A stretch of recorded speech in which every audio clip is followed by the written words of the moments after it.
যারা ইমানদার, আমরা যারা মুসলমান হিসাবে আমরা দাবি করতেছি, আমাদের কৃষ্টি, কালচার, তাহজিব, তামাদ্দুন, সংস্কৃতি সব কিসের ভিত্তিতে হতে হবে বলেন? কোরআনের ভিত্তিতে, সুন্নাহর ভিত্তিতে, ঠিক কিনা? যেহেতু আমরা মুসলমান, যেহেতু আমরা, আমাদের একটা পথ, আমাদের একটা মত, আমাদের একটা চলার রাস্তা আছে, সেই রাস্তার নাম হলো কোরআনের পথ, সুন্নাহর পথ। সুতরাং আমরা মুসলমান হিসাবে আমরা যেহেতু কোরআনের সুন্নাহর আলোকে আমাদের জীবন রঙিন করার জন্য, আমাদের জীবনকে মডারেট করার জন্য, আমাদের জীবনকে সুসজ্জিত করার জন্য, কোরআনের রঙে রঙিন করার জন্য আল্লাহ রাব্বুল আলামিন আমাদেরকে নির্দেশ দিয়েছেন। সেই জন্য আল্লাহ রাব্বুল আলামিন আমাদের প্রত্যেককে কোরআন আর সুন্নাহর রঙে রঙিন হওয়ার তৌফিক দেন, বলুন আমিন। আজকে এই মাহফিল হলো কোরআনের মাহফিল, ঠিক কিনা? এটার নাম কি? তাফসীরুল কোরআন মাহফিল। কি মাহফিল? তাফসীরুল কোরআন মাহফিল। সুতরাং তাফসীর মানেই তো হলো এক্সপ্লেনেশন, বর্ণনা, ব্যাখ্যা, এটার নামই হলো তাফসীর। কিন্তু যে সময়টুকু আছে এই সময়ের ভিতরে আমি তাফসীর করলাম না, শুধুমাত্র আলোচনা করেছি, ঠিক কিনা? কারণ তাফসীর করলে অনেক ব্যাখ্যা বিশ্লেষণ করতে হয়, সেই ব্যাখ্যা বিশ্লেষণের সময় নাই। আমি এতটুকু বলতে চাই, আমি যে হাদিসখানা পড়েছি, এই হাদিস থেকে, এই তাফসীরুল কোরআন মাহফিল থেকে আমি পৃথিবীর দিক থেকে দিগন্তে সুস্পষ্টভাবে কথা বলতে চাই যে আমাদের শিক্ষা ব্যবস্থার মধ্যে, আমাদের প্রত্যেক প্রতিষ্ঠানের মধ্যে কোরআন আর সুন্নাহর জ্ঞান, পর্যাপ্ত জ্ঞান বাধ্যতামূলক করা হোক। এটা কি আপনারা চান কি চান না? সুতরাং আমরা চাই কু আনফুসিকুম ওয়া আহলিকুম নারা, আমরা নিজের জাহান্নাম থেকে বাঁচবো, আমার আহলকে বাঁচাবো, আমার জাতিকে বাঁচাবো, আমার এলাকাকে বাঁচাবো, আমার নেশনকে বাঁচাবো, আমার গোটা দুনিয়ার মুসলমানকে আমরা জাহান্নামের রাস্তা থেকে বাঁচাতে হবে, ঠিক কিনা? এটা হলো ইমানদারের দাবি। হাদিস শরীফে এসেছে, ইমানদার যদি কোনো বিপদগামী হয়ে যায়, মুহাদ্দিস সামনে বসে আছেন, ফালইউমিত, তাকে সংশোধন করে দিতে হবে। এই সংশোধন করে দেওয়ার তাগিদে আমরা অনেক সময় হক কথাগুলো বলি, কিন্তু অনেকে বলে যে উনি রাজনীতি কথা শুরু করে দিয়েছে। আরে ভাই, কোরআনে রাজনীতি নাই নাকি? কোরআনে রাজনীতি নাই? কোরআনে যদি রাজনীতি নাই থাকে তাহলে বিশ্বনবী রাহমাতুল্লিল আলামিন মদিনার মসজিদে বসে সেখানে ইসলামী হুকুমত কায়েম করলেন। তাহলে সেই নবীর আদর্শ বাস্তবায়ন করতে হলে ইসলামী রাজনীতি করা ফরজ, ফরজ, ফরজ, ঠিক না? আমি মুসলমান, আমি মুসলমান, আমার জীবন চলার জন্য আল্লাহ পাক আমাকে কোরআন দিয়েছেন। আমার কোরআনের মধ্যে যদি আমার জীবনের সকল সমস্যার সমাধান যদি নাই থাকে, তাহলে তো আমি অন্যান্য কিতাব তাকাবো, ঠিক কিনা? লেনিনের কিতাব, কার্ল মার্কসের কিতাব, মাও সেতুনের কিতাব, বিভিন্ন মস্তিষ্ক প্রসূত লোকের কিতাব আমরা তখনই তাকাবো যখন দেখবো আমাদের কিতাব অসম্পূর্ণ, ঠিক কিনা? তাহলে একজন মুসলমান কি এটা বলবেন যে আমাদের কোরআন অসম্পূর্ণ? বলবেন? বলবেন না। সবাইকে যদি আমি প্রশ্ন করি, বলেন তো কোরআন কমপ্লিট না ইনকমপ্লিট? কোরআন পরিপূর্ণ না কোরআন পরিপূর্ণ নয়? আপনারা সবাই উত্তর দিবেন কোরআন পরিপূর্ণ, ঠিক না?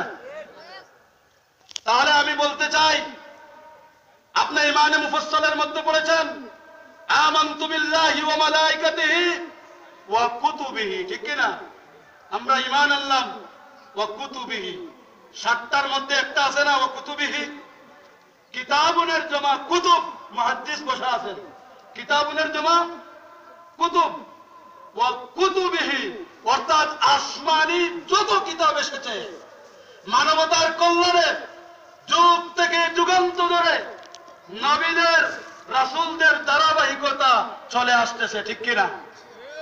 প্রথম নবী হযরত আদম আলাইহিস সালাম থেকে শুরু করে সর্বশেষ নবী আখেরি পয়গম্বর হযরত মুহাম্মদ সাল্লাল্লাহু আলাইহি ওয়াসাল্লাম পর্যন্ত যত নবী এসেছেন প্রত্যেকের সাথে কিতাব ছিল কি ছিল না?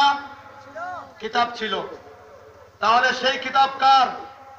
আসমানি কিতাব, আল্লাহর কিতাব। তাহলে সুস্পষ্টভাবে বলতে চাই, আমার আল্লাহ আমার জীবন পরিচালনা করার জন্য, দুনিয়া এবং পরকাল উভয় জীবন পরিচালনা করার জন্য আমার রব্বুল ইজ্জত ওয়াল জালাল আমাকে একখানা কিতাব দিয়েছেন। আমার জীবনকে আমি কিভাবে চলবো, কিভাবে আমার জীবন সাজাবো, এই কোরআন যুগে যুগে ধরে চলে আসতেছে ধারাবাহিকভাবে।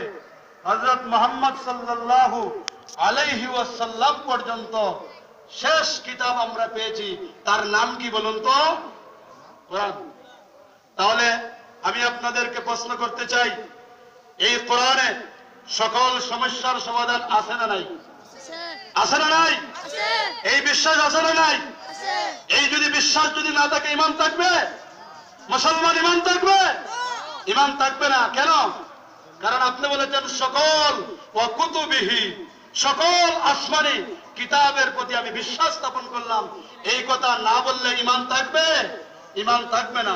তাহলে আমি সমস্ত আসমানি কিতাবের উপর যদি ঈমান আনলাম, আমাদের কিতাব মুহাম্মদুর রাসূলুল্লাহ সাল্লাল্লাহু আলাইহি ওয়াসাল্লামের উপর যেই কিতাব নাজিল হয়েছে, মহাগ্রন্থ আল কোরআনের প্রতি যদি আমার বিশ্বাস থাকে, আমার ঈমান থাকে, তাহলে এই কোরআন যেমনি ভাবে অর্থনীতি পরিচালনা করেছে, যেমনি ভাবে রাজনীতি পরিচালনা করেছে, যেমনি ভাবে সমাজনীতি পরিচালনা করেছে, যেমনি ভাবে পারিবারিক নীতি পরিচালনা করেছে, এক কথায় রান্নাঘর থেকে নিয়ে রাষ্ট্র পর্যন্ত মানুষের জীবনের যা কিছু প্রয়োজন, যা কিছু লাগবে, ইহজীবন পরজীবন উভয় জীবনের সকল সমস্যার সমাধান কোরআনে আছে না নাই? আছে। যদি থেকে থাকে তাহলে এখানে কোনো দলাদলির দরকার আছে? এখানে কোনো দলীয় মেসেজ পৌঁছানোর দরকার আছে? আমরা আদর্শিকভাবে আমরা সব ওয়াতাসিমু বিহাবলিল্লাহি জামিআন ওয়া লা তাফাররাকু, আদর্শিকভাবে কোরআন আর সুন্নাহর ভিত্তিতে এক হয়ে যাব। সুবহানাল্লাহ। কিন্তু আমরা এক আছি নাকি? আমরা এক আছি? আদর্শিকভাবে আজকে আমরা এক নাই। আজকে আলেম ওলামারা বিভিন্ন দলাদলিতে লিপ্ত হয়েছে। কোরআন আর সুন্নাহর তারক বাহকলাম দিয়ে আজকে দেখা গেছে বিভিন্ন ক্ষুদ্রাকৃতির দলে দলে তারা বিভক্ত করতেছে, ঠিক কিনা? কিন্তু আমি একখানা আয়াতের ব্যাখ্যা করতে চাই। আল্লাহ বলেন, ওয়াতাসিমু বিহাবলিল্লাহি জামিআন ওয়া লা তাফাররাকু। ওয়াতাসিমু, ইতিসাব মানে তোমরা আল্লাহর রাজ্যকে, আল্লাহর রশিকে মজবুত করে ধরো। এখানে বিহাবলিল্লাহ বলতে, আল্লাহর রশি বলতে রাইসুল মুফাসসিরিন ইবনে আব্বাস রাদিয়াল্লাহু তাআলা আনহু বলেছেন, আয় বিল কোরআন, অর্থাৎ কোরআনের মাধ্যমে সব ঐক্যবদ্ধ হয়ে যাও। তাহলে মুসলমানদের যদি কোরআন একখানা হয়, মুসলমানদের শেষ নবী হযরত মুহাম্মদ সাল্লাল্লাহু আলাইহি ওয়াসাল্লামের যদি আমরা উম্মত বলে দাবি করি, তাহলে আমরা সব আদর্শিকভাবে ঐক্যবদ্ধ হওয়া দরকার, ঠিক কিনা?